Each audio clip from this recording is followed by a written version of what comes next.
नरेंद्र मोदी देश का प्रधानमंत्री भगवान राम के मंदिर की नींव रखता है, दंडवत प्रणाम करता है। यह हिंदू धर्म है।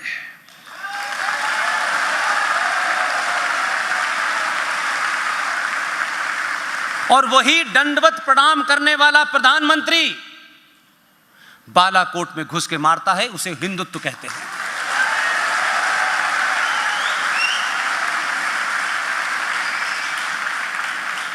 इसलिए बहुत एकेडमिक नौटंकी मत करो, साफ शब्दों में बात करें, बगैर लाग लपेट के करें। इसलिए आज सनातनी हिंदू समाज के सामने जो सबसे बड़ा खतरा है वो सिर्फ इतना ही है कि आज भारत देश सबसे ज्यादा सुरक्षित है। देश को कोई खतरा नहीं मानता मैं। जो ABCD नहीं जानते वो भी ज्ञान देने लगते हैं, और आजकल टेलीविजन में तो ओफो माशाल्लाह एक से ज्ञानी आता है, कुछ भी बोलता है, क्योंकि उनको पैसे मिलने हैं।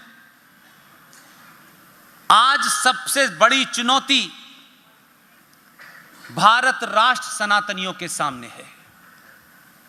यह राष्ट्र असुरक्षित है, देश सुरक्षित है, समझने की कोशिश कीजिए। जो लोग आपको आचार्य चाणक्य से जानते हैं, उन्होंने आपको एक ही बात बताई सुबह से लेकर शाम तक। उन इतिहासकारों ने कहा जो जीता सिकंदर, यह नहीं बताया कि जिसने सिकंदर को जीता वो चंद्रगुप्त, वो नहीं बताया आपको। आपके अंदर कुंठा है, सिकंदर सिकंदर सिकंदर। इसी तरीके के नैरेटिव चलाए गए हैं, और जो बदलाव आप में हो रहा है, बुजुर्गों में हो रहा है, संगठनों में हो रहा है, लोगों को अपनी लाइन बदलनी पड़ रही है। आप अपना टाइम वेस्ट करते किसी को बदलने के लिए, किसी की आइडियोलॉजी को। आपने टाइम वेस्ट नहीं किया।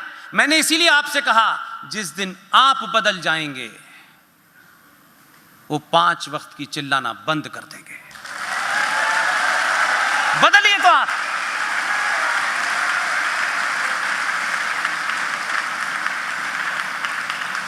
आप बदले।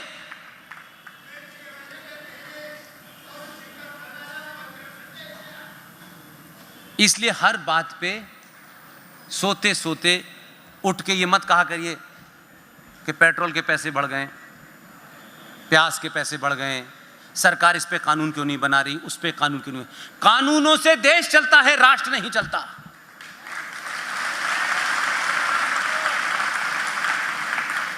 इसलिए जिस दिन भी इस देश में 25 करोड़ सनातनी हिंदू अपने निजी स्वार्थों से और लालच से ऊपर उठ जाएंगे, जाति के भेद से मिट जाएंगे और सच में अपना हीरो चुन लेंगे,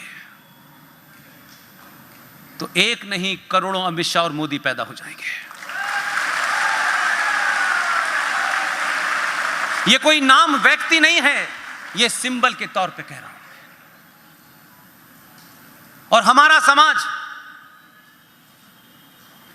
ब्राह्मण, ठाकुर, थोड़ी देर के लिए पूछता हूं मैं कि जो सामने है, जिसके हम दिन रात पढ़ते हैं, हम उसको भी सही तरह शायद बता नहीं पा रहे। 2 ब्राह्मण हैं, एक भगवान परशुराम और दूसरा है ब्राह्मण रावण। दोनों ब्राह्मण हैं, इसमें कोई दुविधा है? परशुराम का वाक्य है, मेरा वाक्य नहीं है भाई, मेरी इतनी औकात नहीं। परशुराम ने कहा है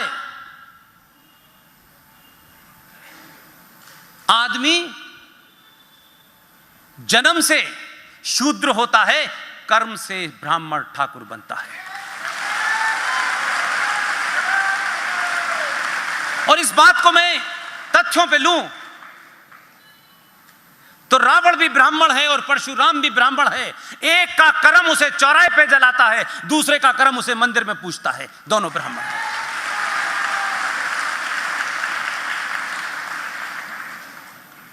इसलिए इस समाज ने कभी भी किसी पैसे वाले को, अरबपति खरबपति को अपना हीरो नहीं माना। हमारे समाज में आज भी त्यागी को सबसे बड़ा पद मिलता है, उसकी ज्यादा पूजा होती है। क्या ब्राह्मण भगवान राम की पूजा करते वक्त यह सोचते हैं कि ये क्षत्रिय इसकी पूजा नहीं करेंगे? वही मर्यादा पुरुषोत्तम राम है भाई। ब्राह्मण होने वाले रावण को नहीं पूछते, वो ज्ञानी था, सब कुछ था, लेकिन उसका एक कर्म ऐसा हुआ जिसकी वजह से हर बार, हर दिन, हर चौराहे पे उसको पूजा जाता है, उसका नाम कोई नहीं रखता है।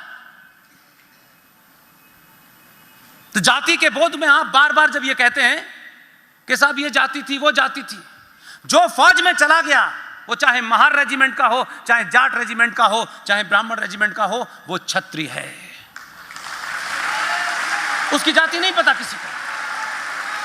क्या हुआ है कि फौज के कोई 4 जवान मारे गए हों और उनके अंतिम क्रियाक्रम में पूछा गया हो कि इसमें दलित कौन है, इसमें यादव कौन है, इसमें ब्राह्मण कौन है, इसमें ठाकुर कौन है?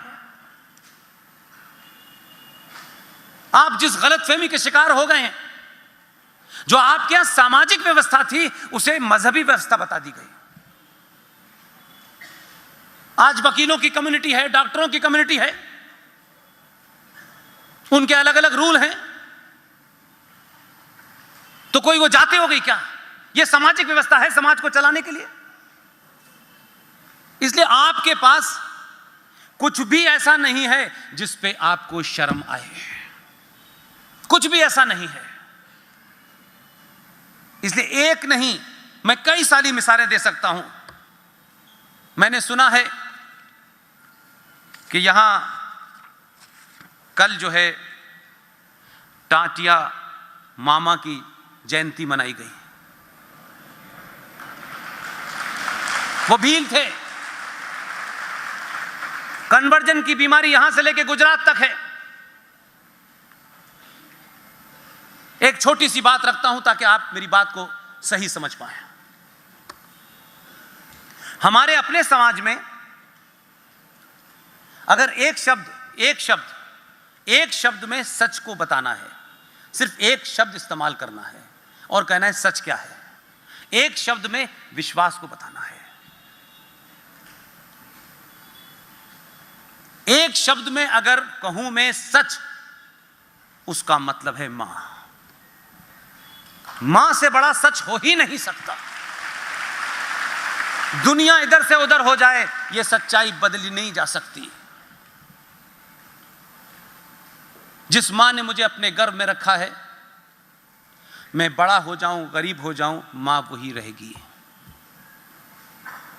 जिस मां ने मुझे पैदा किया है, चंद महीनों बाद, 2 साल बाद, 3 साल बाद, 4 साल बाद, जब मेरी थोड़ी आंखें खुलने लगे और शायद मैं कुछ समझने लगूं, वो मां जिसकी तरफ इशारा करके कह देती है ये तेरा बाप है, उससे सर्टिफिकेट नहीं मांगता मैं। इसे कहते हैं विश्वास। आजीवन विश्वास होता है कि यही हमारा पिता है। लेकिन आप सोचिए, हम कहां से चले थे, कहां आ गए? क्योंकि हमारे यहां इंस्टीट्यूशन ऑफ मैरिज है, इस्लाम में इंस्टीट्यूशन ऑफ मैरिज है, और वो जो आए थे अंकल सैम, उनके इंस्टीट्यूशन ऑफ मैरिज नहीं था, उनके यहां नहीं था यूरोप में।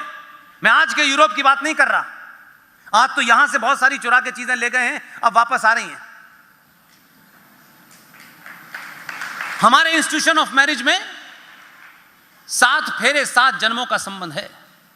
हमारे किसी लिटरेचर में, जिस दिन मिल जाए मुझे बताइएगा, हजारों साल के लिटरेचर में हमारे यहां तलाक का शब्द था ही नहीं, क्योंकि हमारे यहां तलाक का कंसेप्ट ही नहीं था। डाइवोर्स वर्ड था ही नहीं आपके यहां। लेकिन इस्लाम में marriage is a contract between 2 people. 2 लोगों के बीच में एक बिजनेस कॉन्ट्रैक्ट है, जिसके तहत आप मुझे रकम इतनी देंगे अगर मैं शादी से बाहर निकली, और अगर आप निकले तो फिर यह आपको रकम नहीं मिलेगी। टोटल बिजनेस, साफ कहते हैं, इसमें कोई छुपाने की बात नहीं। लेकिन जिनके यहां इंस्टीट्यूशन ऑफ मैरिज नहीं था, उनकी बात सुनाता हूं, जिससे मैं, जो हमारे इतने बड़े क्रांतिकारी आदिवासी भील थे, उससे एक चीज जोड़ने के लिए मैंने ये आपको सुनाई कहानी। यूरोप में शादी का कंसेप्ट नहीं था। वो ये मानते थे कि एक पुरुष और एक महिला के बीच में अगर वो मिलते हैं तो वो किसी सुख प्राप्ति के लिए मिलते हैं, और इस सुख प्राप्ति में अगर कोई बालक पैदा हो जाए तो वो उस सुख की प्राप्ति को कम करता है, उस सुख में बाधा बनता है।